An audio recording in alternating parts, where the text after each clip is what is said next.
PNR Networks is a member of Patreon. Show your love for our shows by joining our ongoing fundraising campaign and get some fantastic perks in return.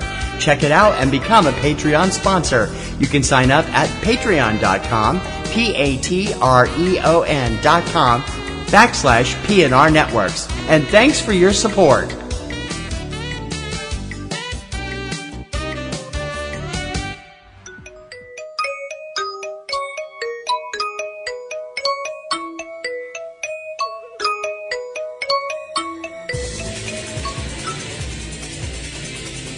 She just goes a little mad sometimes. Do you ever feel like you're normal and the rest of the world has lost its collective mind? Put your helmet on. We'll be reaching speeds of 3. Do you find people saying this to you a lot? Are you totally deranged? Are you looking for a looking glass to pass through? I find your lack of faith disturbing. Or looking for a rabbit hole to fall down? Who could think of a better punishment, really? Everything's the same here, it's just a little worse. Guess what? Life's a bitch. Now so am I. You found it. Welcome to Platinum Rose's Garden. Hello, my darlings. This is Platinum Rose Lady welcoming you to Platinum Rose's Garden on Saturday, March 11th, 2017. Oh, wow. Well, this has been a really interesting week if you're a Supernatural fan, and you're a Supernatural fan online, and I honestly can't think of anybody who is a Supernatural fan who's not online, at least a little tiny bit every once in a while, because we got some great pictures this week, you guys. Some awesome pictures from the cast of Supernatural, who were very kind to share pictures of their families with us, which was really awesome and great. Both Jensen and Daniil posted some pictures of their wonderful, beautiful children, the twins Arrow and Zeppelin, and then a picture of Jensen with their older daughter JJ, and the beautiful and talented Genevieve Padalecki, who has a new Instagram account you definitely have to go check out, where she's posted some great pictures, mostly pictures of her and Jared's sons, Thomas and Shep, and the fact that Genevieve is currently pregnant and looking very beautiful. She has that pregnant lady glow about her. And she's definitely looking like she's ready to give birth. We know that little baby girl Padalecki is supposed to be coming along pretty soon. Sending out good positive vibes and definitely wishing all of those families luck and love and good times and stuff like that. And a heartfelt thank you from this little fan to all of them for sharing photos with us and giving us a peek into their private lives, because they don't have to do that. They don't have to do that if they don't want to, but they chose to do that. And I appreciate that as a fan. I do. Because I'd like to think that now, I know that anyone who's listened to this show or any of the other shows that I am involved with on the internet has probably figured out by now that I may not be too tightly wrapped. I prefer to view myself as whimsically eccentric. Most of the rest of the world views me as fucking nuts, but whatevs. Semantics. But I'm definitely not that unbalanced as some people get. That, you have some people that I swear they're not fans. They're crazy people. They're just crazy people. People who have this attitude that because someone is an actor and they, watch them a lot, that they feel like they're supposed to have access to this person's private life. No, you're not. It's really wonderful if a person shares pictures with us, their fans. That's great. But you don't demand that they do that. That's really boorish behavior. Now, that's a word my mom would use, because my mom is a polite lady. I am not a polite lady, and I would just call it being fucking rude. The other thing that really makes me insane,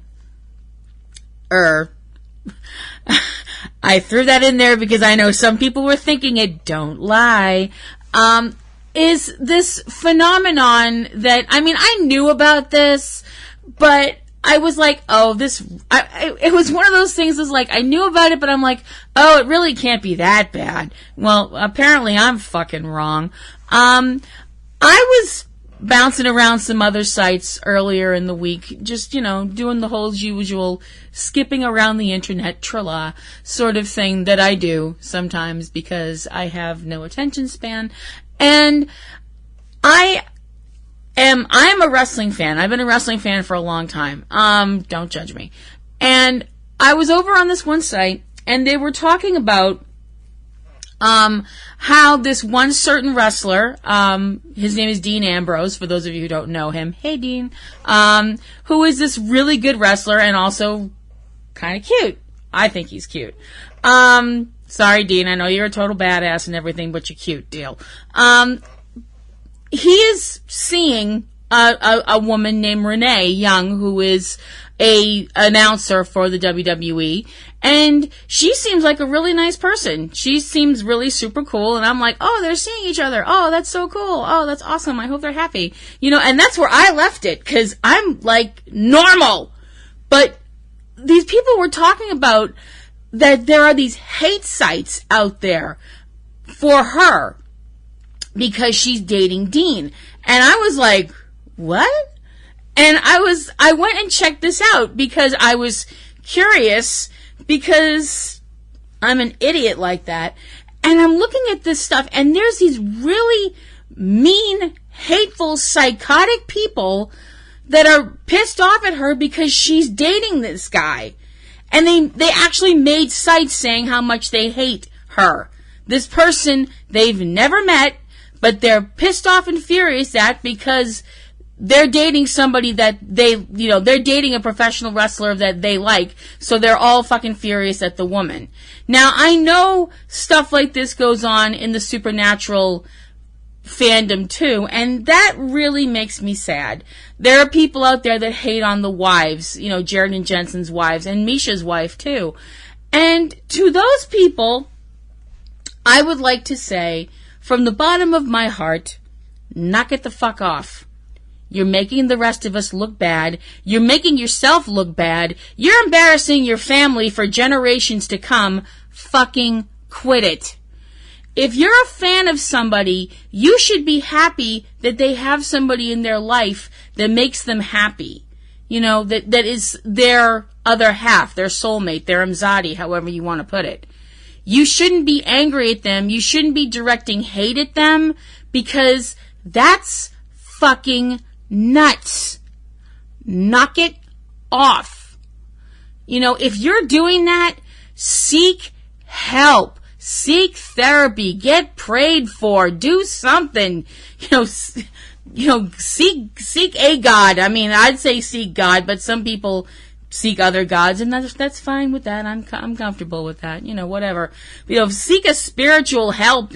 Seek some spiritual aid or something, or see a therapist or something like that, because you have a friggin' problem. Okay. That's done.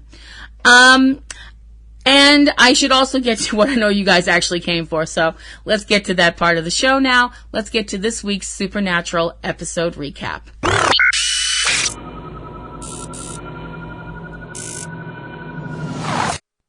Carry on, my wayward son.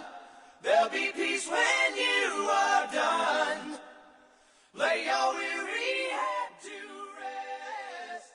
Don't you cry no more. Season 12, Episode 15 of Supernatural, Somewhere Between Heaven and Hell. The then of this episode deals with what we've been dealing with for most of the season, in the fact that we know that the British men of letters are out there. And, although they're people that we don't really like and for the most part really don't trust, and some of them we actually do hate, loathe, and despise, Lady Tony.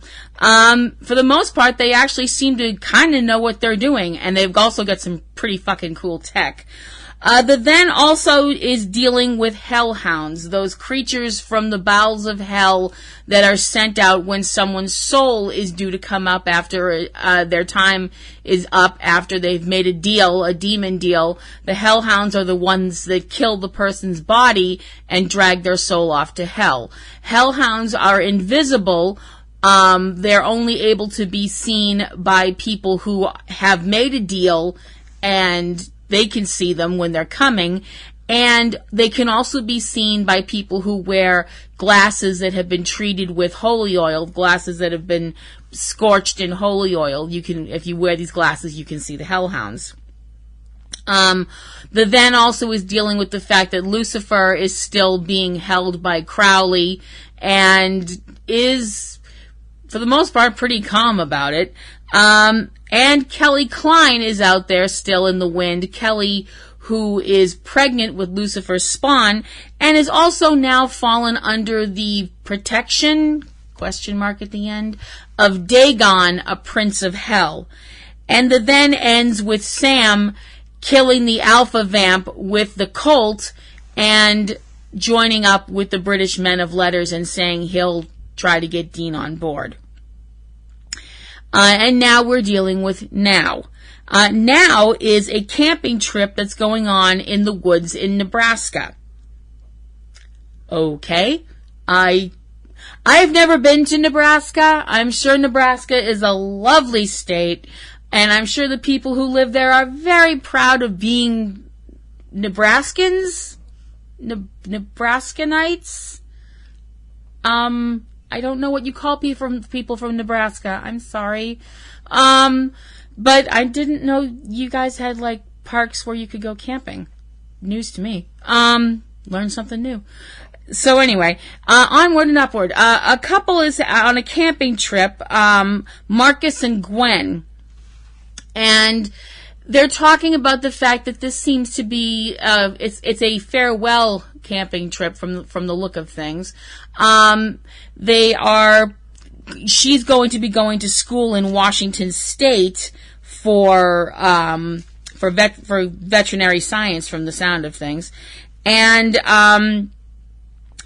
they've got a fire going, and Marcus goes off to get some more firewood. And as he's looking for more firewood, he is working on his proposal. He's planning to propose to Gwen, everybody all together. Gwen, meanwhile, is looking around the campsite looks like she's looking for some gloves or something. She might be cold. And she finds the box with the ring in it, and she doesn't look overly pleased or excited or happy or, you know, I mean, she looks surprised, but not like, oh my gosh, he's going to propose. Like, not that kind of look. But we don't actually get said proposal, because while he is in the woods, Marcus hears a noise and is attacked by what we believe is a hellhound. And he runs back to the campsite, and he is killed at the campsite. And the girl Gwen manages to strike what we're pretty sure is a hellhound in the head with an axe. And it doesn't kill it, but it does slow it down enough for her to run away. And we get the opening credits. We come back. It's about 2 weeks after the incidents that happened in the episode from last week, The Raid. And we see Sam and Dean coming back to the Bat Cave. They both look a little bit worse for wear. Dean especially looks like he's been hosed down with guts. He brings up the fact that they've been doing, you know, hunt after hunt after hunt. Sam is of the opinion that Dean reeks. Dean's holding a very interesting object that he makes a remark about his dad loving this, and puts a barbed wire wrapped baseball bat down on the table. I wonder what that's supposed to be reminding us of. Let's think. Oh, I don't know. You guys over at Supernatural, you clever monkeys, you. like I said, Sam's pretty much like, ew, Dean, shower, you're gross. Because he's got ghoul on him, white on him, and he's also got a wraith on him. Yeah, they've killed a ghoul, they've killed a wraith, and they've at least blown up a siren because Dean has siren in his hair. Blech. But they wind up. Sam winds up getting a call. He says that he's worked on the computer. And made an algorithm to try and find more cases for them. We know it's a call from the Men of Letters. But he lies to Dean about it. And I'm like, Sam, precious angel, sweetheart, honey, baby cakes, don't lie to your brother. Damn it, haven't we learned that lies don't work? But he tells them that it sounds like it's another case. Although Sam is still like, dude, get a shower. And Dean's like, basically like he's gonna go get a shower and use the special shampoo that Sam keeps hiding on him. And Sam has this look on his face like, damn it, now I need to find another hiding space. They go to the campsite and they're getting out of the car. They're each on their phones. Sam's talking with his mother, who's on a case, and Dean's talking with Cass.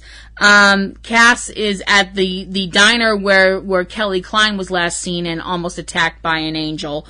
And the guys are talking with the sheriff at the campsite, and the sheriff's of the opinion that that it was just a bear attack or something. Castiel is talking with the manager of the diner where the waitress, who was an angel, was murdered. The owner of the diner is one of those people, those people, the tin hat people, the, tinfoil around the head people, the whole people were being invaded by lizards from Venus, those people. And I'm sorry, if you're one of those people, I don't mean to offend much. But the thing is, this guy's paranoia actually pays off because he has an actual videotape of what happened, at least up to a point, which Cass, in his FBI guise as Agent Solange. Okay. If they make him Agent Swift, I'm leaving. That's it. I'm done. I quit. No, I'm just kidding. But he watches the tape, and the tape shows what happened in the alley. That, Kelly was with this, Kelly was attacked by these people, which one of the people is this person that Cass notices immediately, and the manager also points out that they have yellow eyes, and Cass knows what that means, that this is a prince of hell, and Cass seems to immediately recognize this person as being Dagon. Back at the campsite, there's no body. Marcus's body has disappeared.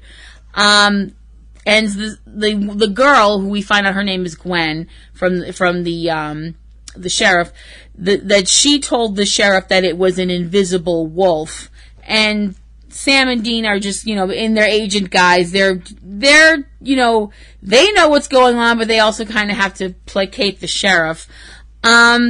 And we find out from right before the Winchesters pull up, we see things from the POV of the Hellhound, which I thought was a nice touch, that the Hellhound is outside Gwen's house and seems to be watching her. Sam and Dean pull up and try and talk about what they're going to say.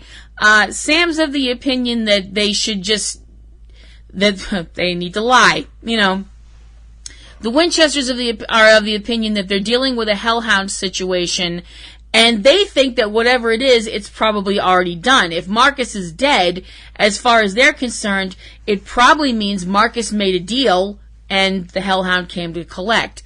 And that because Gwen had told the sheriff that she felt like she was still being pursued by whatever this thing was, and Sam and Dean are of the opinion that if Marcus was the target, which Marcus obviously was because Marcus is dead, then Gwen shouldn't have anything to worry about. Which obviously they can't tell her that. Sam's of the opinion that they're going to have to lie to her.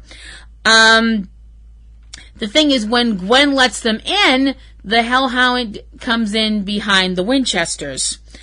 The guys try to calm Gwen's fears, and, they go along with the whole thing about that, Marcus was killed by a bear, that they found it and they put it down, that there's not going to be anything coming after her or anything going to hurt her, that kind of a thing. Gwen, however, is not buying it and gets pretty pissed, and she kicks the Winchesters out.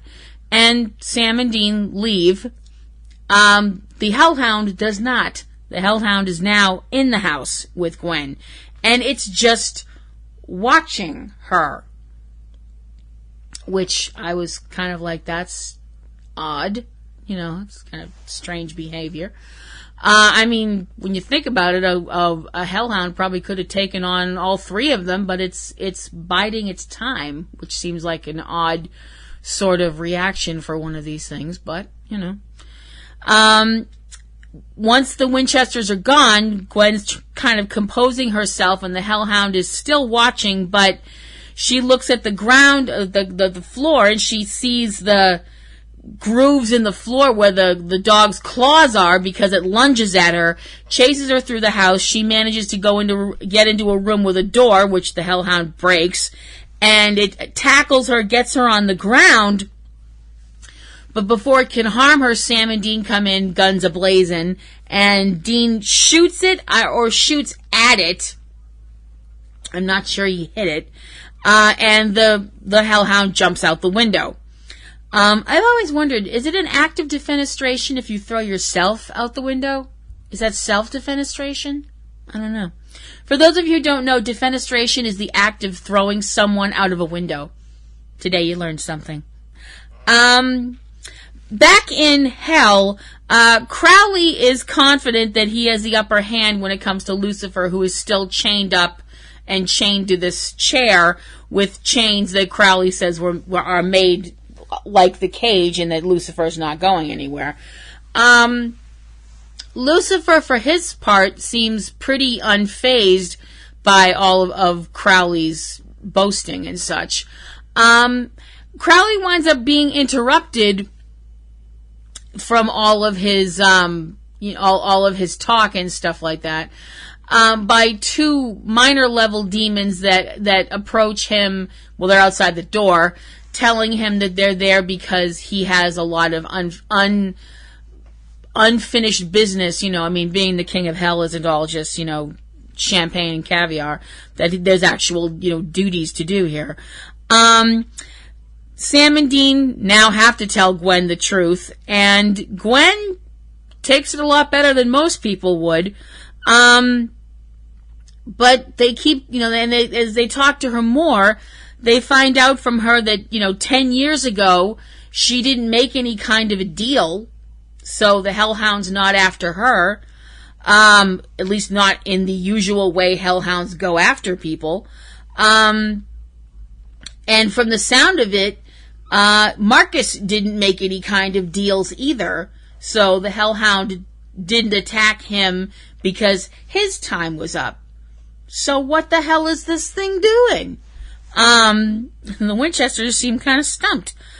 And they know somebody who can shed a little light, or a little darkness, as you prefer. And as Crowley's being bored to death by these two, there's really no other way to word it. The look on his face is like, oh, would you just shut up, between these two demons that are going on and on and on and on and on about what, the things that he needs to accomplish in hell. He winds up getting a phone call from, as his phone says, not Moose. So we know that's Dean.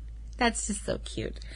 And it turns out that he tells them that this is a very specific hellhound named Ramsey. Ramsey, as it turns out, is an extremely uncontrollable hellhound. And we find out that Ramsey apparently, the two demons that Crowley is getting all this information from, he tells, he's kind of the opinion, Crowley's like, is there something going on that I don't know about? And they're both kind of like, well, maybe Ramsey might have sort of gotten out of Hell's kennel, maybe. And Crowley's like orders all of the demons that watch over the hellhounds to be killed because, Crowley's the king of hell and you have to kind of, flex your muscles every once in a while. Castiel leaves the diner and finds somebody waiting for him at the vehicle that he's using, and it turns out that it's another angel, an angel named Kelvin, which seems like a strange name for an angel. I mean, I'm not, what do I know? But my problem was at first I thought his name was Calvin, and I was like, oh, Calvin, oh, yay! I was like, oh, I love the name Calvin. I loved Calvin and Hobbes, and I had a bulldog named Calvin, and he was cute. Dumb, but cute. But it's not Calvin, it's Kelvin. I was like, okay, odd name. Kelvin is not there in a hostile attitude, though, thankfully. He's not there to fight with Cass or anything like that. He's also looking for Kelly Klein, which, when you think about the fact that Kelly is carrying Lucifer's child, is not terribly surprising. Crowley explains a little bit more about Ramsey, and it gets a little disturbing when you think about the fact that Crowley controls all of the hellhounds, and for the most part seems pretty fond of them. He actually seems to really not like this one, which I'm kind of not surprised. He explains her background, that when God created, the universe and everything in it, that there were, that hellhounds were apparently among some of the first things that he created, along with koala bears, which gets a smile out of Dean, because Dean likes koala bears. Everybody all together, ah. He wanted them to be, like regular dogs, I guess, loyal and supportive and loving, like dogs usually are. But it didn't work out that way. God quickly came to the opinion that these things were pretty vicious and, not controllable, so he ordered them destroyed. And it turned out that they weren't all destroyed. Lucifer saved one of them, the aforementioned Ramsey, who also was pregnant. Ramsey is the first, and from the sound of it, the very first hellhound, as in the alpha female hellhound, I guess would be the best way to put it, since she was pregnant, and that's how there got to be more hellhounds. She is incredibly vicious and is totally loyal to only Lucifer, since Lucifer was the one who saved her. So that's why she's not one of Crowley's favorites, and she has been locked away in Hell's kennel until now. Somebody let her out, and she has gone to Earth and apparently run completely amok. So it turns out Marcus died just because Ramsey was in a bad mood, apparently, or hungry, or both.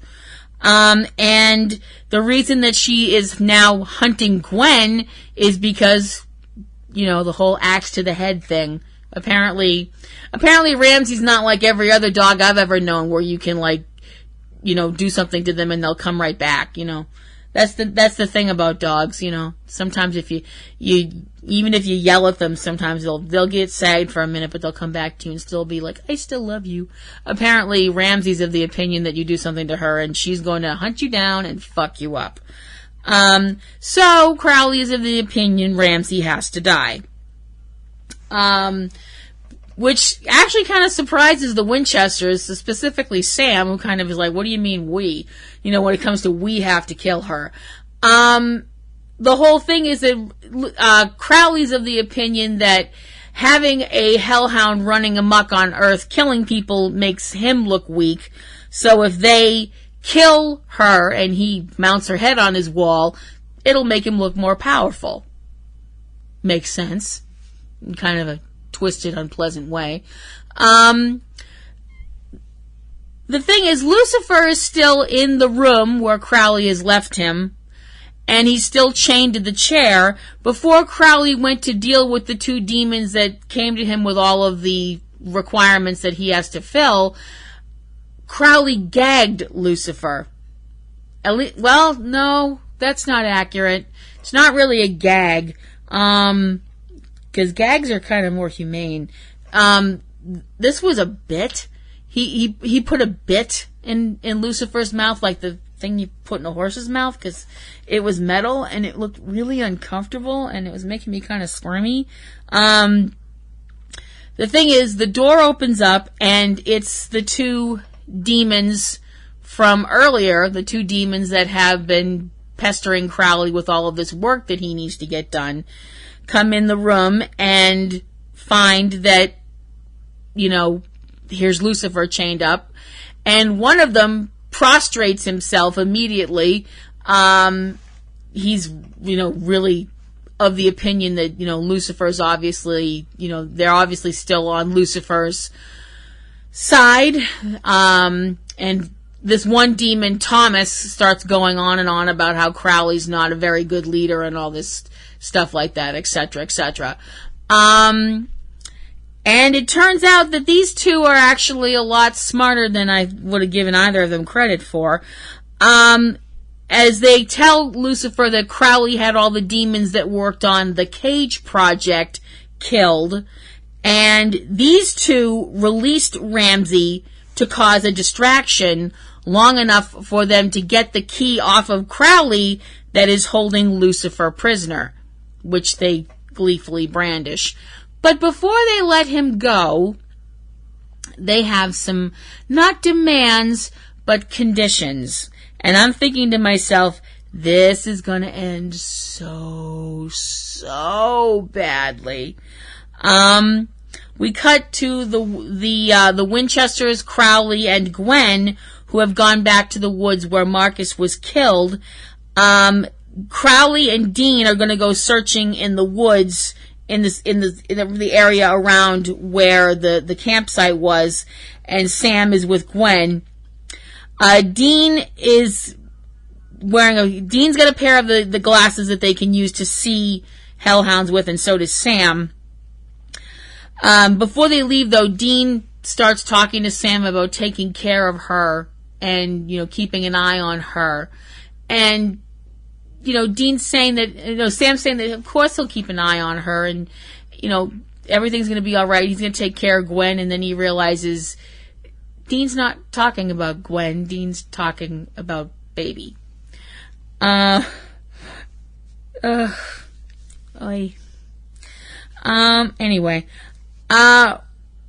We see Sam drive off with Gwen and Dean and Crowley walking into the woods and Ramsey following behind them. Kelvin and Castiel are talking, and for the most part, Kelvin's saying that for right now, heaven is pretty stable, kind of. There's still drama and there's still, things aren't perfect, but there's order. There's more order than there was before anyway. And Kelvin has an offer for Cass. He says that Cass will be welcomed back in heaven if he helps them find Kelly Klein.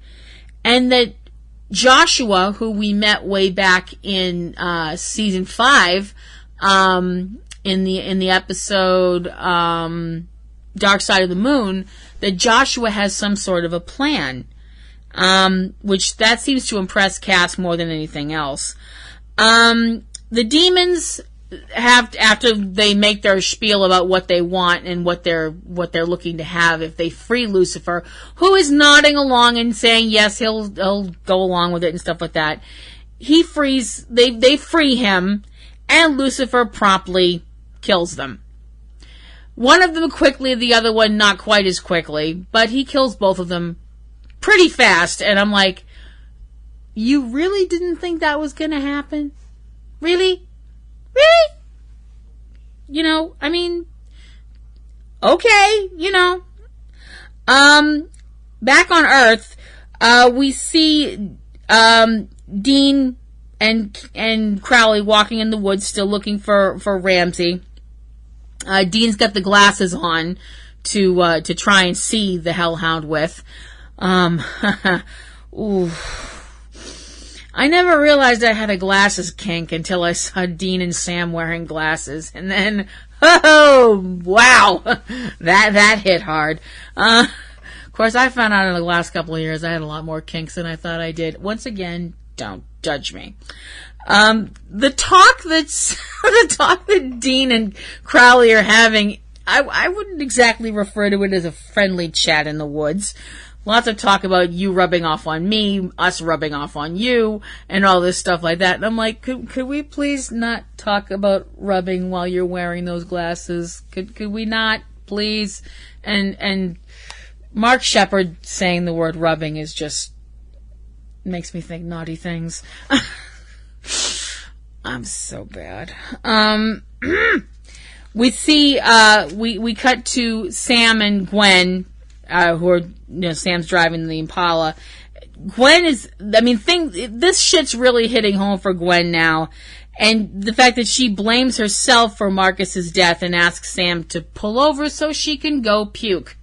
Which is a pretty reasonable reaction, really. I mean, for the most part, she's been handling this a lot better than most people would. But, I think it finally hit her and she had to go barf, Completely understand that. Don't, no hate here. No judgy here.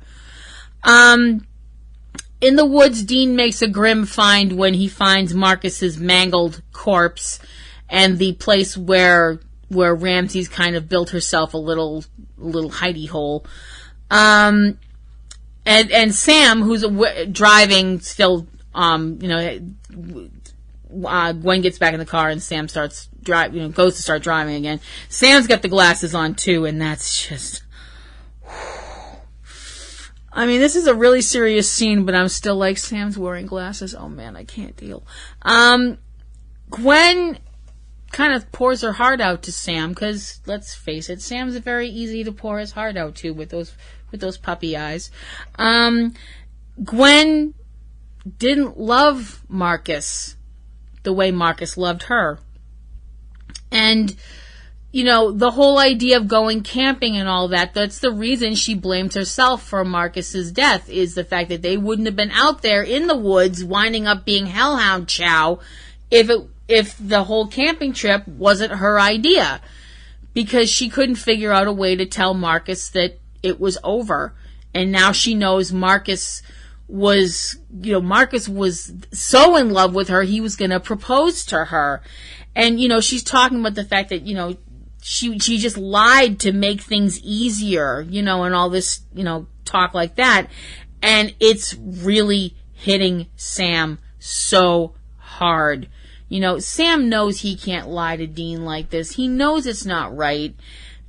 And he knows it from past experience. He knows it, The thing is, shit takes a turn for the serious when Sam looks out the windshield of Baby, and he can see Ramsey, who climbs on top of Baby and proceeds to break the windows and put some dents in the car. And I'm going, oh, Dean's gonna be so fucking pissed. Sam tells Gwen to stay in the car, and Sam gets out and fights with Ramsey. He's got an angel blade, and the thing is, they're fighting, and Ramsey knocks him to the ground, and the thing is, Gwen doesn't listen to the stay in the car thing, and thank goodness she didn't, because she makes the save and slams Ramsey upside the head, or somewhere, you can't really tell, invisible dog, with the green cooler, which gives Sam enough time to grab the dropped blade and fatally stab Ramsey, and now we've got one dead hellhound, thanks to Sam badass motherfucker Winchester, because Sam is a badass. I know Dean is a badass hunter too, but in the last 3 weeks, Sam Winchester has killed a Knight of Hell, the Alpha Vampire, and a fucking hellhound, because he is fucking Sam Winchester, and he is fucking hardcore. So there. We come back after commercial. Everybody's back in one place. Crowley and Dean and Sam and Gwen. And Dean is, needless to say, not happy that the damage that Baby has suffered. I mean, it's nothing super serious, obviously, but, it's Baby and Dean gets that way. But Crowley's the one who gets a hug from Gwen and looks extremely like get off me about it, and actually gets a thank you from Sam. And the look on Crowley's face, it's kind of like he knows Sam's got something on his mind. I don't know if he's like taking a peek in Sam's head and knows about the lying, but he's got this kind of smirk on his face, and then he's just gone.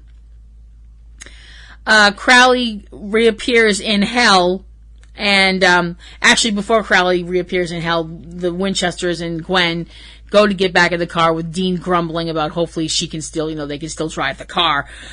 Crowley appears back in hell in the room where Lucifer was being held to an empty chair and discarded chains.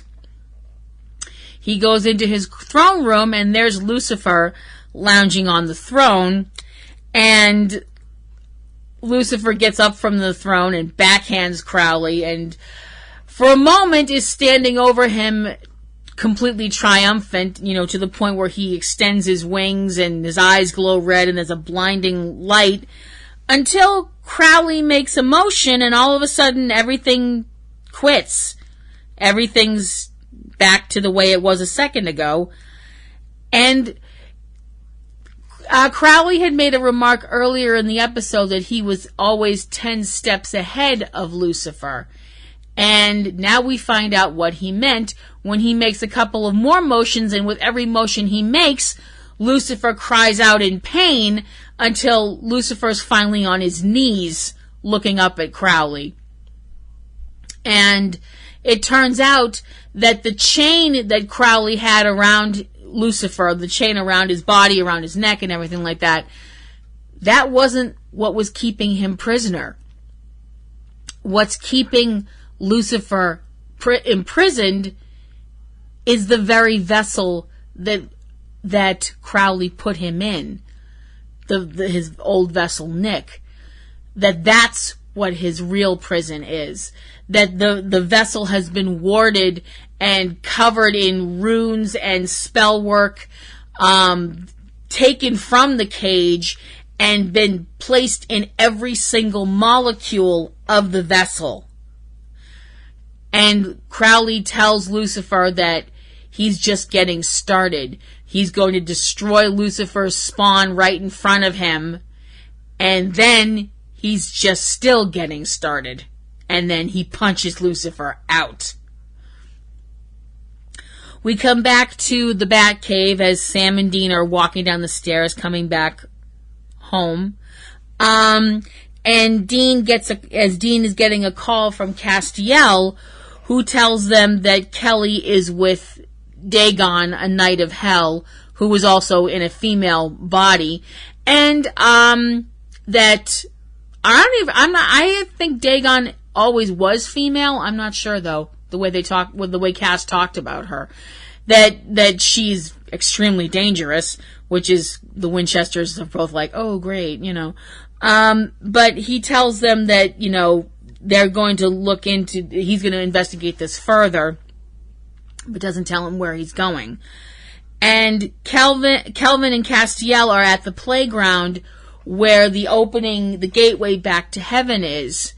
And Cass looks nervous. I mean, he knows that he's not going to be welcome in heaven, that people, that angels and stuff still hold grudges over all the things that have happened, even though Kelvin has told him that if he helps find Kelly and stop Lucifer's offspring from being born, he'll be welcomed back into heaven, all things forgiven. And Kelvin and Castiel head off to heaven without Cass telling Dean and Sam where he's going. And Dean actually obviously picked up on something, because he made a remark to Sam about how he thought that Cass sounded different, that something didn't, you could tell that something didn't sound right. And Sam does the right thing. He tells Dean the truth. He tells Dean that he hasn't made some kind of algorithm to get them cases, that he's been getting cases and stuff from the men of letters. And that they don't, that he knows that Dean doesn't like this, that he hates them. And Dean's response is, no, we hate them. Us. And considering all they've done to Sam, Sam has more reason than Dean does to hate them. But Sam's of the opinion that, what they're doing is a good thing. Because of the men of letters, what they did, the alpha vampire has been destroyed. That they may not like the men of letters, but they do get things done. And Sam's of the opinion that, he doesn't like them either. But if they can help people, if they can keep people from getting killed, maybe they should work with them. But he does say, either way, I shouldn't have lied to you. And I'm sorry, man. And Dean responds, well, okay. Which Sam completely is floored by. And I don't blame him. Usually Dean's attitude to that kind of a thing is either silence or a punch in the face. But, Dean tells, he's like, basically like, do I like it? No, I don't like it. I don't trust them. But he does agree with Sam that, that Sam is right, that they do get things done. Although he does say, we work with people we don't trust all the time. Hell, I just Liam Neeson'd it up with Crowley. So if you want to give this a shot, then fine. But the minute, and I mean the second, something feels off, we bail. And Sam totally is fine with that. Sam totally agrees with that. And Sam looks at his phone where he's been getting a call. He got a call earlier from Mick Davies, and he's getting another call. And Dean looks at him, and Sam answers the phone. And Dean kind of looks away a little bit, and the episode ends. I really liked Somewhere Between Heaven and Hell. I thought it was a good episode. I thought it really moved the storyline along. I give it 4 bouquets out of 5 for a number of different reasons. Number one, Sam did the right thing by telling Dean, and Dean taking the attitude that he did was really a mature, grown-up attitude. And I was really I thought that was really good. But the simple fact that he doesn't trust them, and neither does Sam. Sam's not going into this completely trusting them, you can tell. And, I mean, Sam's the one who definitely should be like, these guys, are complete and utter assholes, and we should never work with them again. I mean, Sam's the one that got tortured and mind-fucked and all this stuff like that. But he's willing to put that aside to save people's lives, innocent people, to keep innocent people from dying. And I think that that's a good thing, obviously. But you can definitely tell the Winchesters are both going into this like, if you fuck with us, we're gone. And I think that's the right attitude to take. The whole thing with Crowley and Lucifer, I really liked that. I thought that was really well done. Especially the whole thing at the end with Crowley having Lucifer think that he was actually going to get free and run, get out of hell and run loose again.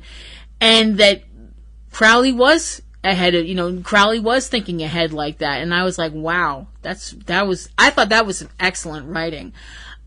Seriously, kudos to Davy Perez who wrote this episode. I really enjoyed it. I thought it was a good episode. Supernatural is off for the next 2 weeks. It will be back on March 30th with the episode Ladies Drink Free. where we know that Sam and Dean are going to be working with the Men of Letters, specifically with Mick Davies, and also that Claire Novak is back in this episode. Claire has picked up the hunting bug, for lack of a better word, and decided to become a hunter. And we know that they're out there looking for a pack of werewolves, and things go more than a little bit sideways. So we'll be back in 2 weeks with some new adventures with the Winchesters and company.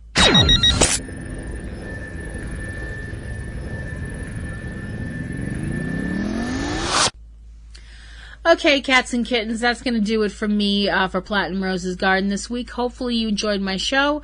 If you have any questions, comments, queries, chocolate, complaints, anything you'd like to send my way, money, anything like that, you can send that to platinumroseal@yahoo.com. Put PRG in the header, and I'll know you want me to read it on the air. I hope you will check out the other shows that I am involved with on the interwebs, and those would include Subject Cinema, which is the movie podcast done by me and my dear, sweet, long-suffering husband, TC, where we talk about movies and do movie reviews and movie news and all kinds of fun things like that. This month is actually very special for us. This is Masochistic March, which we do every year. We devote the month to bad movies, and the last couple of years we've been doing genre bad movies. This year we're doing martial arts masochistic March, so we're watching terrible martial arts movies. We'll tell you about just how terrible they are, and I hope you will check out that show over at subjectcinema.com. There is also another show that we do, which is our list show, Front Row 5 and 10, where we will do one list of 10 or 2 lists of 5s, count up shows about movies, TV, books, music, internet stuff, all kinds of crazy things, and we hope you'll check that out. It's a pretty fun show. TC has a solo show that he does by his lonesome, because he's really super skilled at talking about disaster movies. So he has Catastrophe Vortex, where he talks about movies all full of floods and fires and earthquakes and plane crashes and all kinds of things like that there. And I hope you'll check it out. If you're into that sort of thing or know anybody who does, you can send him over to Catastrophe Vortex. And there is also Cavebabble, which is our good buddies, the Lion family, who talk about movies and TV and games, and Cavebabble eats odd things and all kinds of fun stuff like that. And I hope you'll check them out over Cavebabble.com. We also have a Patreon campaign going. If you go over to patreon.com /Subject Cinema, you can find out about our Patreon campaign. Please donate if you can. We'd really appreciate that. We want to use the money to get new equipment for our computer and stuff like that, to give you guys better podcasts. And I hope you check that out over there at patreon.com. And before we go, this week, TC and I had a date with the King. We took in the new giant monster movie, Kong Skull Island. Holy shit, this movie is good. Oh my gosh, this movie is so awesome, you guys. And I'm not just saying this because Tom Hiddleston is in it, even though Tom Hiddleston is totally awesome and sexy and cool. Call me Tom if you're out there. But it's such a good movie. I am a giant monster movie junkie. I admit it freely and gladly. I was over the moon over the Godzilla movie that came out a few years ago from Legendary Pictures.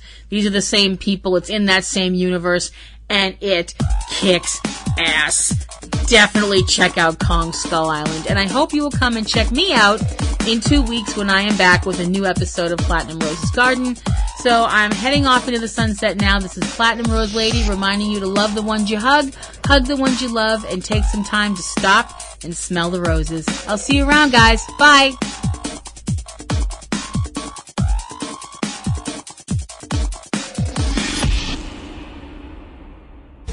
Podcasting's choice. From coast to coast, continent to continent, right here 24/7. PNR.